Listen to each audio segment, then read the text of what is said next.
Hello বন্ধুরা, চলে এসেছি নতুন একটা ভিডিও নিয়ে। তো এটা আমার ফার্স্ট ভিডিও। তো আজকে বানাতে চলেছি সর্ষে পোস্ত দিয়ে পটল ভাপা।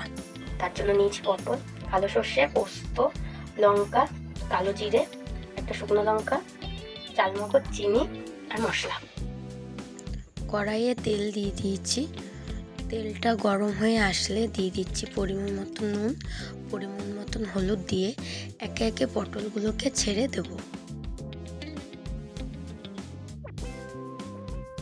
এরপর ভালো করে নাড়িয়ে চাড়িয়ে 8 থেকে 10 মিনিট ভালো করে ভেজে নেব। যখন দেখবে এরকম লালচে কালার হয়ে গেছে তখন একে একে নামিয়ে নেবে।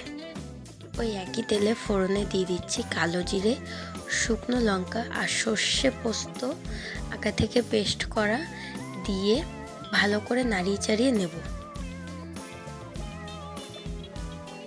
মশলাটার মধ্যে দিয়ে দিচ্ছি পরিমাণ মতো নুন, পরিমাণ মতন হলুদ দিয়ে নাড়িয়ে নিয়ে তার উপরে দিয়ে দিচ্ছি কাঁচা লঙ্কা বাটা দিয়ে আবারও ভালো করে নাড়িয়ে চাড়িয়ে নেব।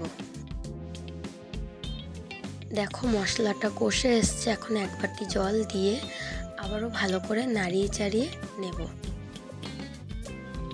ঝোলটা ফুটে এসছে, একে একে পটলগুলোকে দিয়ে ভালো করে নাড়িয়ে নেব।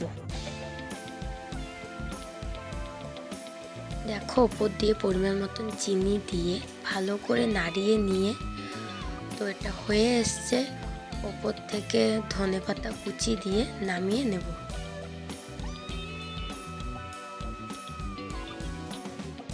দেখো এটা আমার রেডি হয়ে গেছে। তো কেমন হয়েছে কমেন্টে জানিও।